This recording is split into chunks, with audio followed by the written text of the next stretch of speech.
Bonjour à tous et bienvenue sur la chaîne Libre Sportive. Voici le premier vidéo de ma série La base des paris sportifs. Pour débuter, moi ce que je vais aborder, c'est les cotes. C'est sûr, vous allez me dire, bon les cotes c'est simple, on comprend les cotes, tout le monde comprend les cotes, mais je veux vraiment débuter avec la base de la base, je veux débuter avec des bonnes habitudes pour que vous puissiez suivre et pour que vous puissiez apprendre. Parce que si vous avez des problèmes avec les notions de base, vous n'allez pas comprendre ce qui est plus complexe. En fait, même, j'aime mieux enseigner, j'aime mieux expliquer à quelqu'un qui ne connaît rien au paris sportif, à quelqu'un qui débute, plutôt qu'à quelqu'un qui a plein de mauvaises habitudes qui doivent être changées, quelqu'un qui a des superstitions, quelqu'un qui croit des choses qui sont fausses.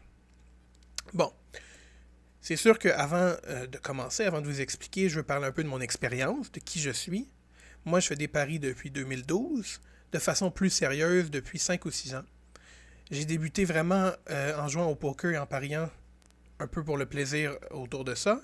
Et puis avec les années, à mesure que je suis devenu meilleur au poker, à mesure que j'ai parié plus d'argent, que j'ai développé différentes façons d'avoir un avantage par rapport au bookmaker, et puis que j'ai développé mes connaissances, que j'ai augmenté aussi mes profits. Ici, vous pouvez voir un graphique, c'est mes résultats dans les 2 dernières années.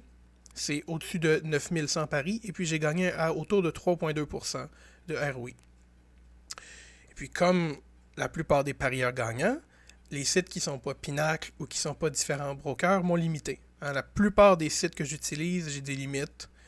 Des fois c'est très bas, des fois c'est 1$ ou 1€ par pari, des fois c'est un peu plus haut. Ici c'est un exemple Bet365 où j'ai une limite de 6,60$ sur un pari. Ce qui est quand même ce qui est assez ridicule. Mais ça vous montre à quel point en fait les sites ne veulent pas prendre de risques, ils ne veulent pas prendre de chance parce qu'ils savent que je suis un parieur gagnant. Donc, une cote. Qu'est-ce qu'une cote? La façon la plus simple de l'expliquer, c'est qu'une cote, c'est une probabilité. Okay?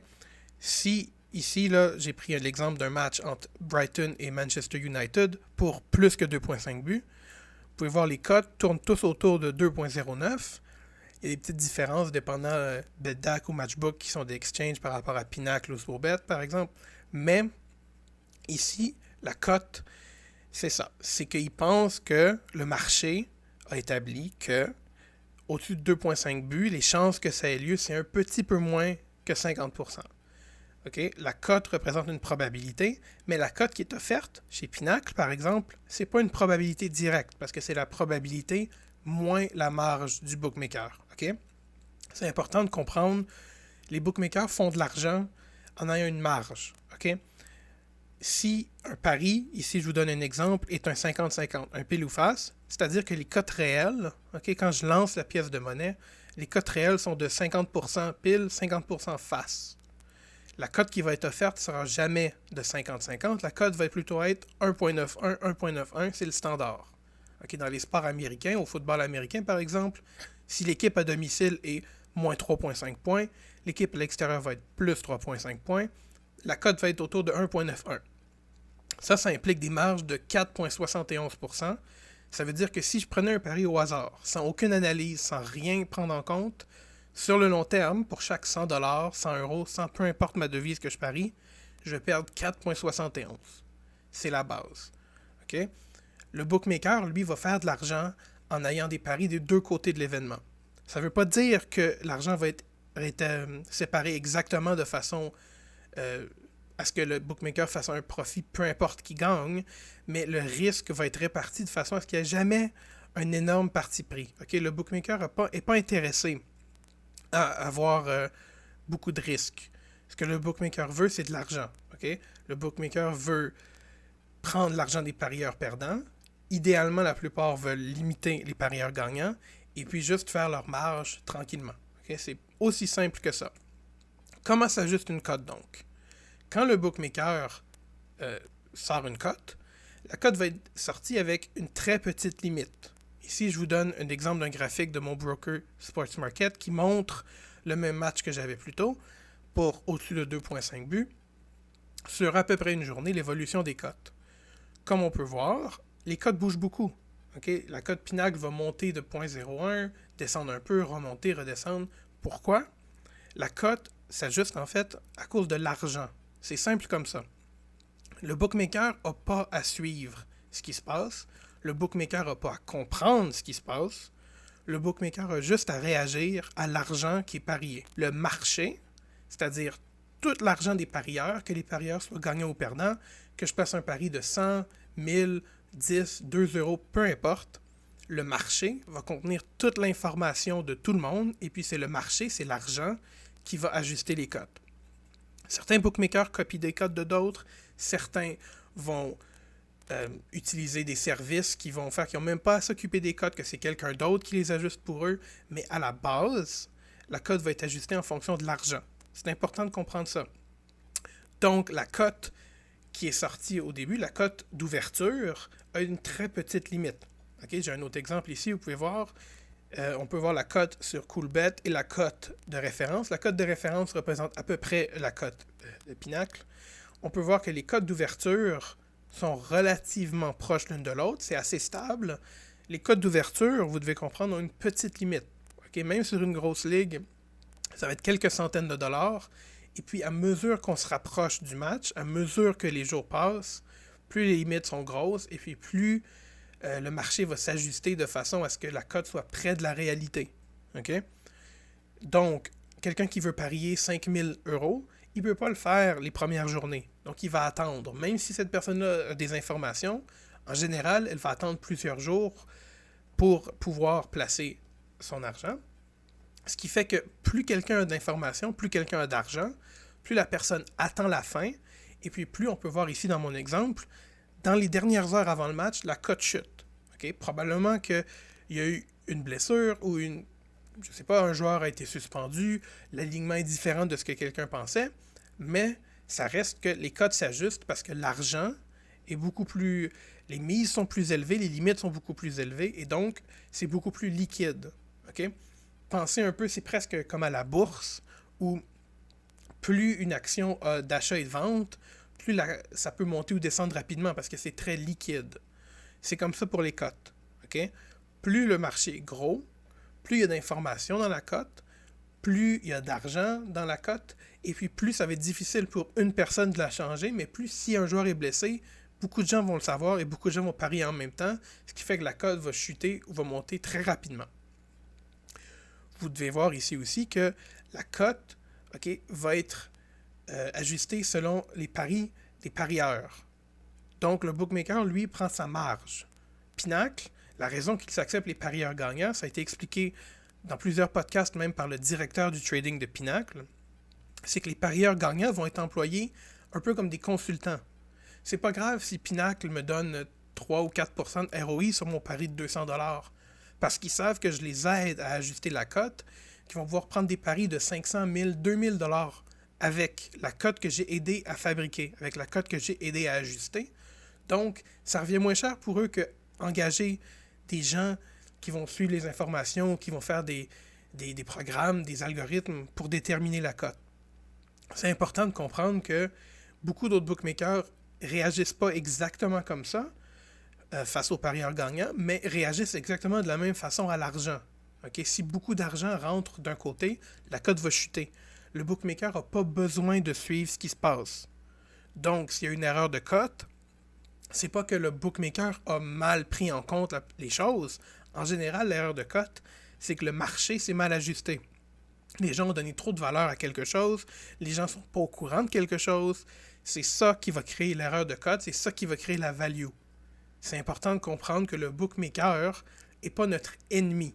Okay? Le bookmaker prend les paris des joueurs gagnants, des joueurs perdants, et fait sa marge. C'est tout ce que le bookmaker veut faire. Donc, les cotes, 4 choses à retenir qui sont importantes sur les cotes. Première chose, en anglais on dirait le price discovery. C'est comme je vous ai dit, quand la cote sort, la cote est très basse. Okay? Donc, 4 choses à retenir sur les cotes. La première, c'est le price discovery. En anglais, price discovery, ce que ça veut dire, c'est la découverte. Okay? Le prix de découverte, c'est la cote qui va être d'ouverture avec une très petite limite. Pinacle va sortir une cote avec une très petite limite. Et puis à mesure que ça avance, à mesure que les jours passent, qu'on se rapproche de l'événement, du match, à mesure que les limites vont augmenter, et donc que la cote va être de plus en plus près des probabilités réelles, moins la marge de pinacle. Okay? Quelqu'un qui place ses paris très tôt n'aura pas des aussi grosses limites, ne pourra pas placer des aussi gros paris sur pinacle, mais va pouvoir parier dans une cote qui va être moins travaillée. C'est donc, pour plusieurs parieurs professionnels, ça devient compliqué de savoir est-ce que je veux parier un gros montant avec moins de profit ou est-ce que je veux parier des plus petits montants qui vont aller chercher beaucoup plus de profit. Il y a différentes écoles de pensée et un jour, vous allez peut-être devoir vous aussi choisir votre camp.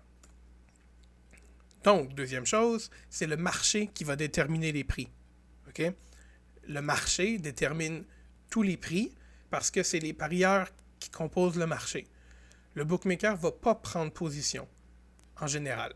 Okay? Ça peut arriver pour certaines choses vraiment particulières, des paris long terme super niche ou quelque chose que le bookmaker va prendre position, mais pour les marchés qui nous intéressent, pour les marchés que je parie tous les jours, le bookmaker ne prend pas position.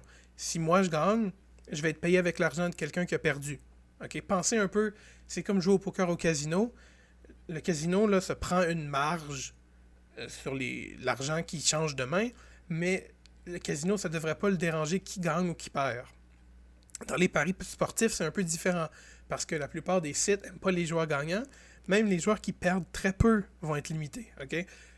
La plupart des sites, là, les BetClick, Unibet et autres, veulent des joueurs qui perdent beaucoup. Ils veulent avoir tout, le beurre et l'argent du beurre. Ça ne les intéresse pas de devoir s'ajuster à mes informations ou à mes paris, donc ils vont me limiter. Mais ça reste que les bookmakers sont pas nos ennemis. Le parieur gagnant et le bookmaker peuvent coexister ensemble. On le voit avec Pinacle, on le voit pour les sports américains avec BetCris ou avec bookmaker.eu, qui sont des sites qui font énormément d'argent sans limiter les parieurs gagnants. Okay? Il y a des casinos à Las Vegas comme ça aussi, qui sont comme le Circa ou le Westgate, qui vont pas vraiment limiter les joueurs gagnants parce que ils savent qu'il y a beaucoup plus, ils ont vraiment intérêt, il y a beaucoup plus d'argent à faire en ayant une cote très précise, très près de la réalité, par rapport à limiter ces joueurs-là. Et puis de toute façon, ils savent que les joueurs professionnels risquent de trouver des façons d'avoir d'autres comptes, d'avoir des associés ou d'avoir accès à leur code de toute façon. Okay? Mais ça reste que c'est pas parieur gagnant contre bookmaker, c'est plutôt parieur gagnant contre autres parieurs. C'est mon opinion contre le vôtre. C'est mon opinion contre le marché. C'est ça que les paris gagnants sont. Pour qu'il y ait des parieurs gagnants, il va falloir avoir des parieurs perdants. Bon, dépendant d'où vous regardez, il y a différentes estimations, 99, 97, 98, peu importe, mais la grosse majorité des parieurs sont perdants. Sauf que c'est cet argent-là qui vient me payer. C'est cet argent-là qui vient payer les autres parieurs gagnants, pas le bookmaker. Et puis, c'est important de retenir, même la chose la plus importante, c'est qu'une cote, c'est une probabilité implicite. Okay? La cote va représenter les chances que quelque chose ait lieu. Il n'y a pas une cote qui va être cadeau, il n'y a pas une cote qui va être piège, il n'y a pas une cote qui va être safe ou qui va être pas safe ou peu importe. Une cote, c'est une probabilité. Si la cote est 1.1 ou la cote est 2 ou la cote est 10, peu importe, ça peut être une cote gagnante. Mais ça représente les probabilités implicites que l'événement ait lieu. C'est important de comprendre ça. Pour pouvoir faire des paris gagnants, vous devez vraiment arriver à comprendre qu'une cote, c'est une probabilité. OK? Donc, j'espère que vous avez appris. J'espère que vous allez refléter sur les codes, que vous allez pouvoir peut-être porter plus attention aux codes que vous prenez.